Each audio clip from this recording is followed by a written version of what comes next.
జగన్మోహన్ రెడ్డి గారిని తిడతం తప్పితే మీరు ఏం చేస్తున్నారు? ఇసుక అయిపోయింది కదా, ఉచిత ఇసుక కొండెక్కింది కదా, కొండెక్కేసింది.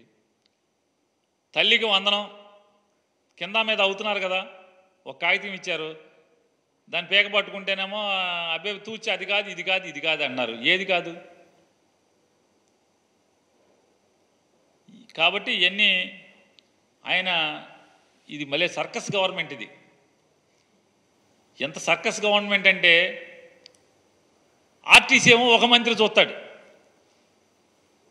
ఆర్టీసీ ఒక మంత్రి చూస్తాడు, అతను ఆర్టీసీ గురించి మాట్లాడ్డాడు.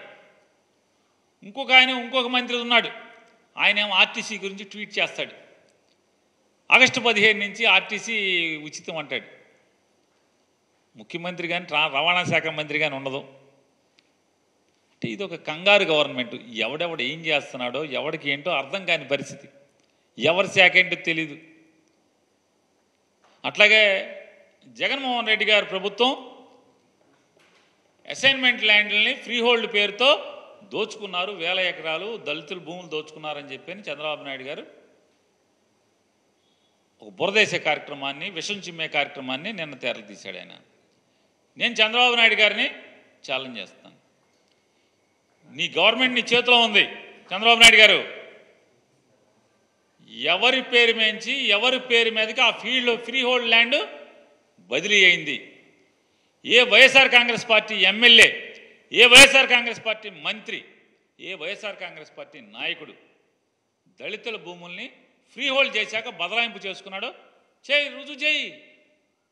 నీకు చేతనైతే, నీలో నిజాయితీ ఉంటే, చంద్రబాబు నాయుడు గారు మీలో నిజాయితీ ఉంటే, మీలో చిత్తశుద్ధి ఉంటే, నిజంగా నువ్వు 40 ఏళ్ల ఇండస్ట్రీ 14 ఏళ్ల అనుభవం ఉన్నాడైతే, జగన్మోహన్ రెడ్డి గారు ఏదైతే దళితులకి 20 సంవత్సరాల భయపడి ఎవరైతే అనుభవిస్తున్నారో ప్రభుత్వ భూమిని అసైన్మెంట్ ద్వారా, ఆ వంశీకులకి లేకపోతే వారి వారసులకి ఆ భూమిని సొంత ఆస్తిగా చేసినటువంటి జీవో ప్రకారం ఆ భూమి ఎక్కడైనా ఎవరి పేరు మీదైనా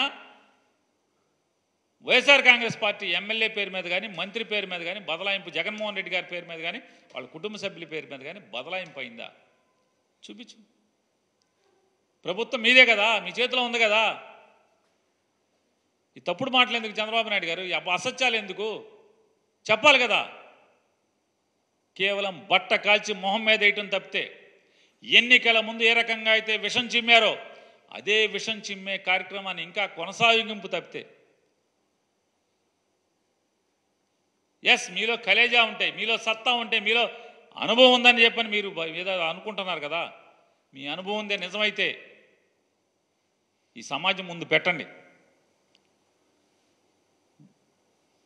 జగన్మోహన్ రెడ్డి గారి ప్రభుత్వం ఏ దళితుల భూమి, ఏ ఎమ్మెల్యే, ఏ మంత్రి బదలాయించుకున్నాడో పెట్టాలి కదా.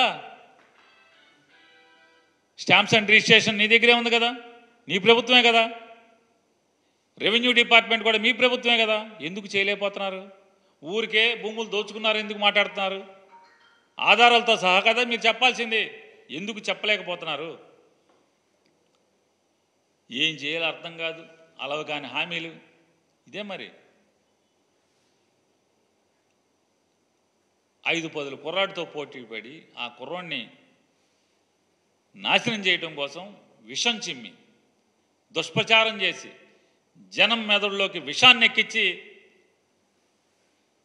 జనాల్ని లోబర్చుకోవటం కోసం, అధికారాన్ని ఏదో రకంగా సంపాదించడమే, పొందటమే దిక్కుమాలిన మార్గంగా మీరు ఎంచుకుని ఈ అలవకాని హామీలు ఇచ్చి వాటిని అమలు చేయలేక దిక్కులు చుట్టం తప్పితే ఏముంది? వాళ్ళు మీరు 35 రోజుల్లో చేస్తున్నది అంతే కదా. ఈ 35 రోజుల్లో చేసింది ఏంటి? ఇయే కదా.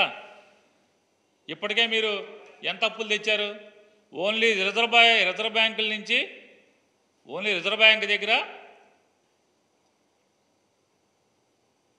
10,000 కోట్లు ఎంత తెచ్చినట్టున్నారు ఒక్క రిజర్వ్ బ్యాంక్ దగ్గర నుంచి.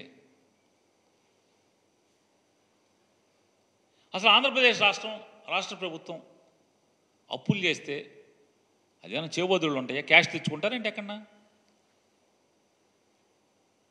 నిర్మలా సీతారామన్ గారు ఉంది కదా, ఒకసారి ఇవాళ కూడా ఢిల్లీ వెళ్ళారు కదా, ఒకసారి వెళ్ళి అడగండి. ఆవిడ నిన్నగాక మొన్న కూడా చెప్పారు ఆంధ్రప్రదేశ్ రాష్ట్రానికి అప్పు ఎంతో తెచ్చుకోండి బ్యాంకుల దగ్గర నుంచి.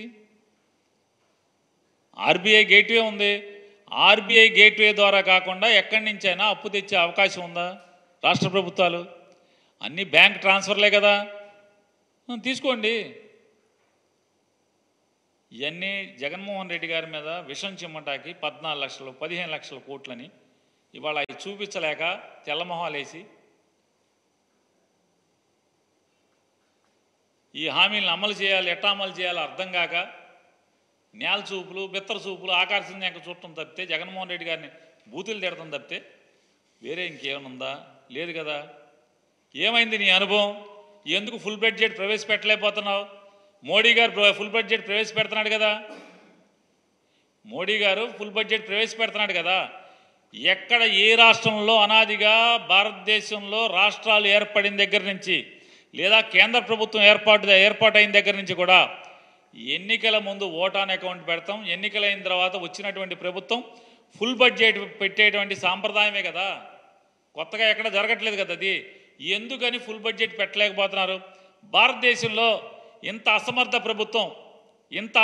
ప్రభుత్వం ఎన్నికలైన తర్వాత కూడా ఫుల్ బడ్జెట్ ప్రవేశపెట్టలేనటువంటి రాష్ట్ర ప్రభుత్వం ఒక్క ప్రభుత్వం ఎక్కడ చూపించండి మీరు. 29 రాష్ట్రాల్లో ఒక్కటి లేదు. పోనీ కేంద్రంలో ఎప్పుడన్నా జరిగిందా? మన్మోహన్ సింగ్ గారు 10 ఏళ్ళు, మోడీ గారు 10 ఏళ్ళు, ఇప్పుడు 11 ఏడు. ఎప్పుడన్నా ఇది రక జరిగిందా? ఎక్కడా లేదు కదా. కాబట్టి మీ 40 ఏళ్ళ ఇండస్ట్రీ, 14 ఏళ్ళ అనుభవం ఈ రాష్ట్రానికి ఏం మేలు చేసింది, ఏం ఉపయోగపడింది? మీరు సంపద సృష్టిస్తానని చెప్పని కబుర్లు చెప్తున్న మీరు 2014 నుంచి 19 దాకా సంపద సృష్టించింది ఇదైతే, జగన్మోహన్ రెడ్డి గారు అనుభవం లేనటువంటి ముఖ్యమంత్రిగా మొదలుపెట్టి 5 ఏళ్లలో మీకు అప్పచెప్పేప్పటికీ 5,655 కోట్ల రూపాయలని నీ ఖజానాలో అప్పచెప్పి వెళ్ళినటువంటి సమర్థవంతమైన ముఖ్యమంత్రి జగన్మోహన్ రెడ్డి గారు. కాబట్టి విచారించాలా, నవ్వాలా, ఏం చేయాలో కూడా అర్థం కాని పరిస్థితిలో మీరు ఉంటాం. మీ అనుభవం ఏమైపోతుంది? ఫుల్ బడ్జెట్ ప్రవేశపెట్టలేనటువంటి అత్యంత సమర్థమైనటువంటి అత్యంత అనుభవం ఉన్నటువంటి రాజకీయ దురంధుడు మీరుగా చరిత్రలో మాత్రం ఖచ్చితంగా మీరు లిఖించబడతారు.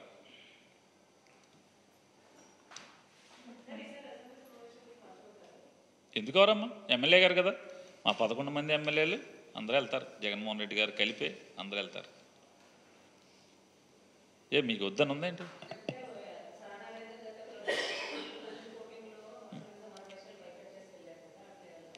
ఎప్పుడు బాయ్కాట్ చేశారు? ఎప్పుడు బాయ్కాట్ చేశారని అసలు జగన్మోహన్ రెడ్డి గారు రాలేదా? 2 ఇయర్స్ తర్వాత కాదు, 2 ఇయర్స్ తర్వాత కాదు. అసెంబ్లీలో ప్రజాస్వామ్య విరుద్ధంగా ప్రతిపక్ష నాయకుడికి అసలు మైక్ అనేది ఇవ్వకుండా, అసలు మాట్లాడనివ్వకుండా కేవలం జగన్మోహన్ రెడ్డి గారిని బూతులు తిడతాకి మాత్రమే ఎమ్మెల్యేలకి మంత్రులందరికీ మైకులు ఇచ్చి కనీసం డిబేట్ చేయటానికి కూడా జగన్మోహన్ రెడ్డి గారికి మైక్ ఇవ్వని పరిస్థితిలో మేము బాయ్కాట్ చేసి మళ్ళీ మేము గెలిచే వస్తాం, ఇది అప్రజాస్వామ్యంగా మా గొంతు నొక్కుతున్నారు మీరని చెప్పని ఆ రోజు మేము బాయ్కాట్ చేయడం జరిగింది. అది కూడా ఎన్ని రోజుల తర్వాత? 3 ఏళ్ల తర్వాత, 3 సంవత్సరాల తర్వాత.